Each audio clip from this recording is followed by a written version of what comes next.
आप देख रहे हैं हमारी खास पेशकश। आपके साथ मैं हूं चित्रा त्रिपाठी। शीना बोरा केस में पहली बार उसके खुद की डायरी सामने आई है। इस डायरी में शीना ने हर किसी के बारे में लिखा है, अपनी सगी मां के बारे में, अपने पापा सिद्धार्थ दास के बारे में, अपने एक गुमनाम मामा के बारे में, अपने नाना नानी के बारे में, अपनी पढ़ाई के बारे में, अपने स्टाइल के बारे में, अपने बारे में हर चीज। डायरी की एक एक पंक्ति आप पढ़ेंगे तो समझ में आ जाएगा कि शीना और उसकी मां में कैसे जमीन आसमान का फर्क था। हम आपको शीना की उस डायरी का एक अपने स्टाइल के बारे में, अपने बारे में हर चीज, डायरी की एक एक पंक्ति आप पढ़ेंगे तो समझ में आ जाएगा कि शीना और उसकी मां में कैसे जमीन आसमान का फर्क था। हम आपको शीना की उस डायरी का एक एक पन्ना पढ़ाने वाले हैं। आप खुद देखिए और समझिए कि शीना चाहती क्या थी।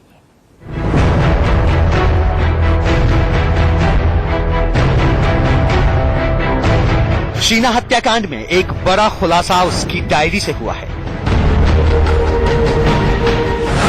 इस डायरी की पंक्तियां सुनने के बाद आपको पूरी तरह ये समझ में आ जाएगा कि शीना को इंद्राणी ने क्यों मारा।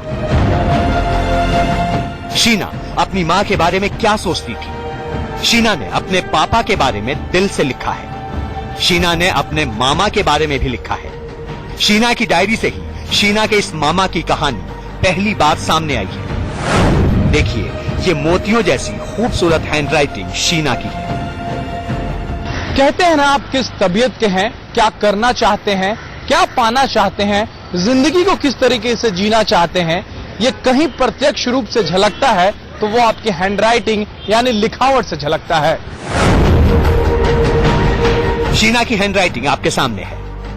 कर्सिव स्मॉल में एक एक बातें करीने से लिखी है शीना ने। ये तब की डायरी है जब वो 10वीं में पढ़ती थी। शीना लिखती है, क्या करूं, समय ही नहीं मिलता। सुबह 7 बजे से रात 8:30 बजे तक पढ़ाई पढ़ाई और पढ़ाई। पापा, आपने ही तो कहा था कि स्टाइल बाद में, पढ़ाई पहले। मैं बिल्कुल वैसा ही तो कर रही हूँ। शीना की डायरी उसकी पूरी जिंदगी को देखने परखने के लिए आईने की तरह है। आगे शीना ने मम्मी इंद्राणी के बारे में लिखा है, हैप्पी बर्थडे टू मी। लेकिन मैं खुश नहीं हूँ। ऐसा लगता है मेरी जिंदगी में कुछ भी नहीं है। मेरा भविष्य अंधकारमय है। मुझे अब माँ से नफरत है। वो माँ नहीं है, डायन है। अंदाजा लगाइए, मिशनरी कॉन्वेंट में पढ़ने वाली शीना बोरा 10वीं क्लास में अपनी माँ के लिए ऐसे शब्द लिख रही थी। कितनी नफरत थी उसे अपनी माँ इंद्राणी से। वो भी क्यों ना, जिस वक्त शीना पैसे के लिए मोहताज थी, तब इंद्राणी चौथी बार शादी कर रही थी। अरबों के मालिक पीटर मुखर्जी से इश्क लड़ा रही थी। शीना कहती है, मुझे अब माँ से नफरत है। वो माँ नहीं है, डायन है, डायन। शीना ने न सिर्फ अपनी माँ के बारे में बल्कि अपनी मामा के बारे में भी लिखा है। लेकिन ये मामा है कौन? क्या वो गुवाहाटी में रहता है? क्या वो शीना मिखाइल पर नजर बनाए रखता था? ये सारी बातें शीना की डायरी में दर्ज हैं। शीना ने यह भी बताया है कि उसके नाना नानी अपनी बेटी इंद्राणी के बारे में क्या सोचते थे। पापा से शीना क्यों नाराज थी, हर बात शीना ने खुद बताई है। मुंबई से अभिषेक शर्मा और राजेश कुमार के साथ bureau report, India news. Sheena की डायरी से कई सवालों के जवाब भी मिले तो कई सवाल भी खड़े हो गए। सवाल यह है कि शीना का मामा कौन है? क्या इंद्राणी ने इन दोनों पर निगरानी के लिए उसे गुवाहाटी में रखा हुआ था? क्या शीना और उसके पापा सिद्धार्थ दास में बातें होती थीं? क्या शीना के नाना नानी उसके और मिखाइल की देखभाल ठीक से नहीं करते थे? कई सवाल हैं, आप खुद देखिए कितने सलीके से शीना ने अपनी बातें इस डायरी के जरिए सामने रखी। शीना बोरा मर्डर केस में 2 कैरेक्टर ऐसे हैं जो कहने के लिए तो सबसे ज्यादा नजदीकी है, लेकिन इनमें सबसे ज्यादा विरोधाभास दिखता है। एक तरफ शीना है जिसकी जिंदगी पहले दिन से आईने की तरह साफ है। दूसरा कैरेक्टर उसकी सगी मां इंद्राणी है जो जाल की तरह उलझी हुई है। शीना कहती है, तू मां हो ही नहीं सकती, तू डायन है। सोचिए, 10वीं में पढ़ने वाली कोई लड़की अपनी मां को अगर ऐसे बोल रही है तो कितनी बड़ी वजह होगी। एक लड़की जो पूरे दिन जी जान से पढ़ाई में जुटी हुई थी, वो थोड़े से खाली समय में अपनी मां के बारे में अगर कुछ लिखती है तो ये कि उसकी मां डायन है। 10वीं क्लास में शीना का रूटीन देखिए। उसने खुद लिखा है, डैडी, सुबह 7:30 बजे मैं स्कूल के लिए निकलती हूँ। दोपहर को स्कूल से आने के बाद 3 बजे मैं मैथ्स की कोचिंग लेने जाती हूँ। 3 बजे से 4:30 तक मैथ्स की कोचिंग, उसके बाद 6 से 8 बजे तक साइंस की कोचिंग। मैं घर 8:30 बजे पहुँचती हूँ। उम्मीद करती हूँ आप समझ गए होंगे मैं किस तरह जी जान से मेहनत कर रही हूँ। आपकी बेटी शीना। अपनी रोजमर्रा की रूटीन शीना ने अपने पापा को लिखा है, लेकिन पत्र में नहीं, डायरी के पन्नों में। जरा सोचिए कितनी तड़प रही थी शीना अपने मम्मी पापा के लिए। कहा यह जा रहा है कि शीना और उसके पापा में हो सकता है कि बातें हो रही हो, क्योंकि इसका खुलासा पहले ही हो चुका है कि शीना के पापा कई दिनों तक गुवाहाटी के उस स्कूल में पेरेंट टीचर्स मीटिंग में जाते थे जिसमें शीना पढ़ती थी। लेकिन धीरे धीरे ये सिलसिला टूट गया। शीना की टीचर आज भी उसे याद करती है। क्या कहती है, सुनिए। Normal, like any teenager, studying class 11 and then to class 12. Friends, studies, school activities, everything was absolutely normal. There was nothing out of the ordinary.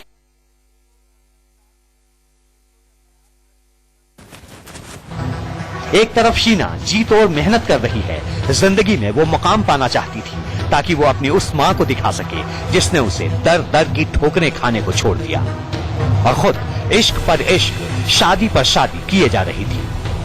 लेकिन उसे पापा से भी कई बार शिकायत हो जाती थी। शीना लिखती है, डैडी, मैं आपसे बहुत नाराज हूँ। आपने मुझे खत क्यों नहीं लिखा? मैं भी बहुत दिनों बाद लिख रही हूँ। लेकिन आपको समझना चाहिए कि मैं 10वीं में हूँ। सुबह 7:30 से रात 8:30 बजे तक स्कूल कोचिंग में बिजी रहती हूँ। वक्त ही नहीं मिल पाता। आपने कहा था कि पहले पढ़ाई बाद में स्टाइल। आपके कहने पर मैंने नाखून काट लिए हैं।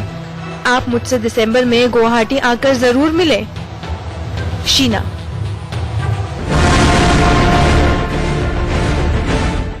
ये सारे पन्ने 2003 के हैं। शीना पैसे के लिए तरस रही थी, किसी तरह पढ़ाई कर रही थी। बस यहीं पर शीना को अपने पापा से शिकायत है। वो पापा से पूछती है, आप मेरे मामा के साथ काम क्यों करना चाहते हैं? आप अपना काम खुद क्यों नहीं शुरू करते? नाना नानी आपको बुरा बताते हैं, लेकिन मैं ऐसा नहीं मानती। शीना का ये मामा कौन है और क्यों शीना इस मामा से भी अलग रहना चाहती है? वो अपने पापा को भी मामा से अलग करना चाहती है। इसके 2 मायने हो सकते हैं। शीना चाहती है कि उसकी माँ इंद्राणी के साय से वो खुद भी दूर रहे और पापा को भी दूर रखे। क्या शीना का मामा इंद्राणी का कोई मुंहबोला भाई है या सगा है? ये जांच का विषय है। 2003 में क्या वो शीना और मिखाइल के साथ गुवाहाटी में रह रहा था? ये वही समय है जब इंद्राणी स्टार इंडिया में कंसल्टेंट के हैसियत से काम कर रही थी और पीटर मुखर्जी से उसके इश्क के किस्से बेस 3 में सुर्खियां बटोर रहे थे। तभी एक दिन दोनों की शादी की खबर गुवाहाटी के अखबारों में छपी। शीना ने लिखा है, नाना नानी माँ और पीटर की शादी से खुश हैं, लेकिन मुझे ये ठीक नहीं लगा। मेरे भीतर दर्द, आंसू है। ये कब, कहाँ और किसके सामने निकलेंगे मुझे भी नहीं पता। पन्ना दर पन्ना शीना एक एक कहानी बता रही है। बहुत जल्द पुलिस उस डायरी को कब्जे में ले सकती है और ये उसे मारने वालों के खिलाफ एक बड़ा सबूत हो सकता है। मुंबई से राजेश कुमार और अभिषेक शर्मा के साथ ब्यूरो रिपोर्ट, इंडिया न्यूज। आपने शीना की बातें उसकी डायरी के जरिए सुनी, लेकिन एक और बात सामने आई है। शीना ने गुवाहाटी में अपने मन की एक एक बातें अपनी सबसे करीबी दोस्त को बताई थी। ये दोस्त मेरठ की रहने वाली है। कहा जा रहा है कि शीना की इसी मेरठ वाली दोस्त ने इस मर्डर मिस्ट्री को सामने लाया। लेकिन सवाल यह है कि अगर वो दोस्त शीना की दोस्त है तो फिर सामने क्यों नहीं आती?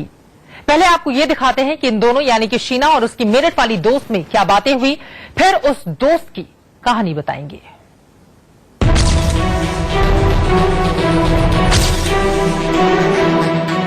शीना बोरा हत्याकांड में एक नई बात सामने आई है।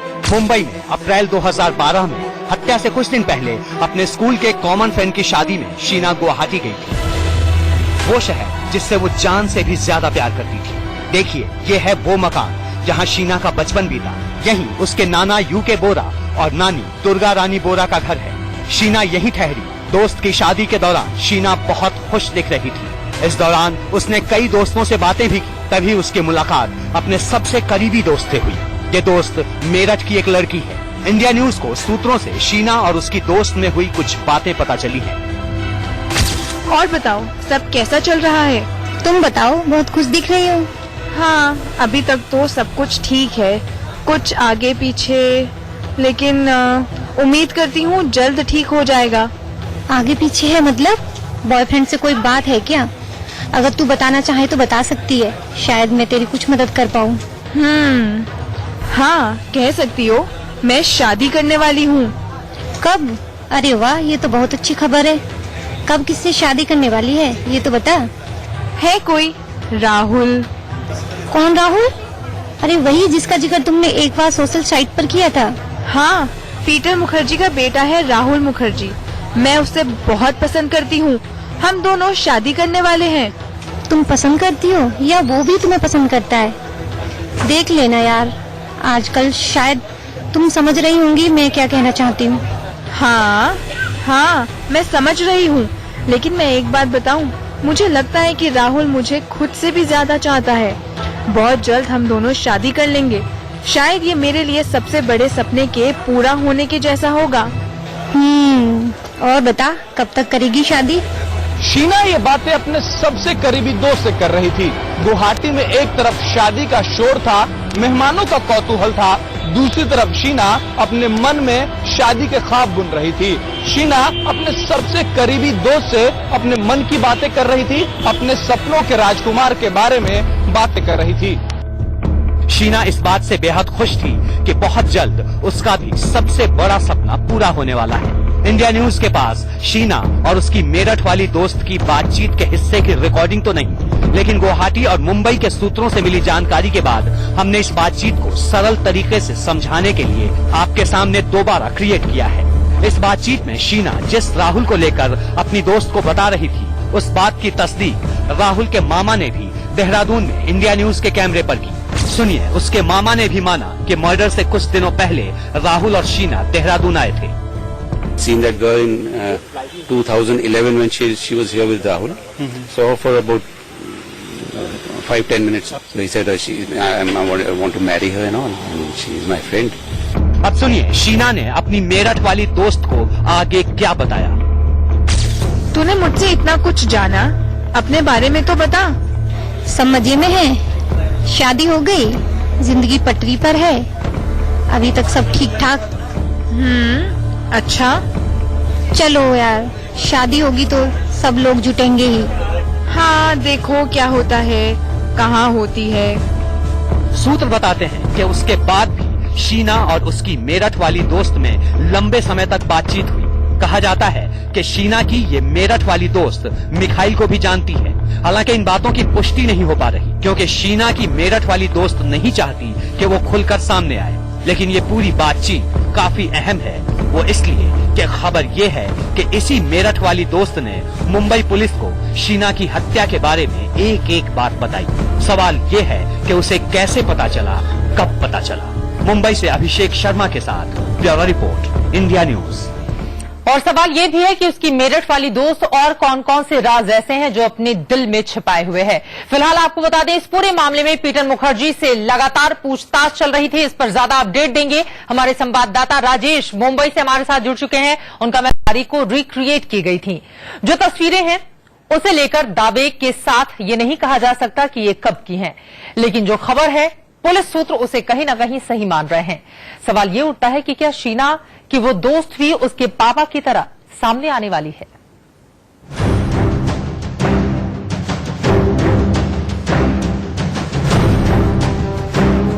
शीना की ये मेरठ वाली दोस्त कौन है?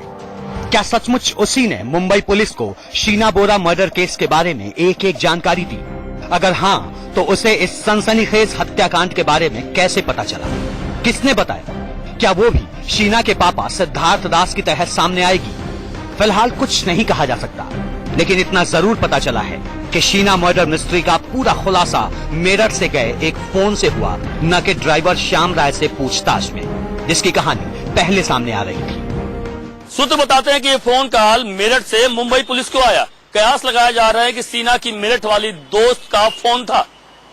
शीना की मेरठ वाली दोस्त के पति सीक्रेट सर्विस में काम करते हैं और उसने अपने पति से ही मुंबई पुलिस को फोन लगवाया और फिर अपना नाम न आने देने की शर्त पर उसने शीना से जुड़ी कई अहम जानकारियां दी। शीना मर्डर मिस्ट्री में मेरठ कनेक्शन की ये खबर वेबसाइट पर भी छपी है। देखिए, द क्वेंट नाम की वेबसाइट ने इससे संबंधित पूरी खबर छापी है, साथ में ये तस्वीर भी। हालांकि इसमें दिखने वाली दोनों लड़कियों के चेहरे को ढक दिया गया है। सूत्र बताते हैं कि ये दोनों लड़कियां शीना की स्कूल फ्रेंड हैं। इनमें से ही कोई एक लड़की मेरठ वाली दोस्त हो सकती है, लेकिन ये तस्वीर कहां ली गई इसका खुलासा नहीं हो पाया है। बताया जा रहा है किसी फोन कॉल से पुलिस को पहला क्लू मिला, जिसके बाद पुलिस ने शीना की खोजबीन शुरू की। पुलिस की तफ्तीश जब आगे बढ़ी तो इस केस की परतें खुलनी शुरू हो गईं। गवाह और सबूत इंद्रानी के खिलाफ जाने लगे, जिसके बाद इंद्रानी को हिरासत में ले लिया गया। लेकिन अभी भी बहुत कुछ ऐसा बाकी है जो इस केस में सामने आना है। सबसे बड़ी बात तो ये है कि शीना मर्डर मिस्ट्री में पुलिस आज भी दावे से ये नहीं बता पा रही कि इस सनसनीखेज हत्या का मोटिव क्या था। शीना को उसी की मां इंद्रानी ने क्यों मारा? क्या प्रॉपर्टी विवाद था या शीना और राहुल मुखर्जी के बीच के रिश्ते से इंद्रानी झन्नाई हुई थी? बड़ा सवाल ये भी है कि क्या स्टार इंडिया के पूर्व सीईओ पीटर मुखर्जी को शीना के बारे में पहले से पता था? मतलब कोर्ट में इस केस को खड़ा और बड़ा करने के लिए अभी भी पुलिस को बहुत सबूत जुटाने हैं। हत्या is by strangulation in the car and then the body was taken to Raigad district, जहां पर उसे पेट्रोल से जलाया गया to prevent identification of the body। पूरी इन्वेस्टिगेशन करेंगे। मैंने आपको बताया हमारी टीम गुवाहाटी, कलकत्ता और अलग अलग जगहों में हमारी टीम्स गई हैं। और इस सच को सामने लाने के लिए ही आपको बता दें, पीटर मुखर्जी से आज फिर से पूछताछ की गई है। कई घंटों तक ये पूछताछ चली है। पीटर मुखर्जी से लगातार दूसरे दिन लंबी पूछताछ की है मुंबई पुलिस ने। खार पुलिस स्टेशन में ये पूछताछ अभी भी जारी है और इसमें जो सवाल पूछे गए पीटर मुखर्जी से, प्रमुखतः पैसों के लेन देन और निवेश को लेकर सवालों का सामना उन्हें करना पड़ा है। सीधे रुख करेंगे मुंबई का। राजेश हमारे सहयोगी जुड़ चुके हैं। राजेश, अब तक की पूछताछ में क्या क्या बातें निकलकर सामने आई हैं पीटर मुखर्जी से? देखिए, कल 12.5 घंटों की मैराथन पूछताछ हुई थी और आज फिर से 6 घंटे से पीटर मुखर्जी पुलिस थाने के अंदर है। उनसे लगातार पूछताछ चल रही है। चित्रा, कल जो पूछताछ हुई थी वो मनी ट्रेल को लेकर थी। आईएनएक्स मीडिया को बेचे जाने के बाद कितना पैसा आया, उनके अकाउंट में कितने पैसा गए, शीना के अकाउंट, इंद्रानी के अकाउंट में कितने पैसे जमा किए गए और इंद्रानी ने क्या ये पैसे दूसरे के अकाउंट में ट्रांसफर किए नहीं किए, इन सब बातों की जानकारी ली गई। कल पीटर मुखर्जी से भी ली गई और इंद्रानी से भी ली गई। आज जो पीटर मुखर्जी को बुलाया गया है, ज्यादातर रिश्तों पर सवाल उनसे किए जा रहे हैं कि इंद्रानी और शीना के बीच में क्या रिश्ता था, राहुल को लेकर इंद्रानी के क्या ख्यालात थे, क्या शीना और राहुल के जो रिश्ते थे उससे सिर्फ इंद्रानी को दिक्कत थी या आपको भी दिक्कत थी, शीना बहन नहीं बेटी है या आपको पहले से पता था नहीं पता था, ये तमाम सवाल जो है वो पूछे जा रहे हैं। कल दोनों को आमने सामने बिठा के पूछताछ की गई थी। कुछ सवाल ऐसे थे जो पुलिस ने दोनों से अलग अलग पूछे, उनके जवाबों में जो विरोधाभास आया। जी राजेश, सवालों के घेरे में पीटर मुखर्जी भी हैं और इसी वजह से इतनी लंबी पूछताछ पुलिस की ओर से उनसे की जा रही है।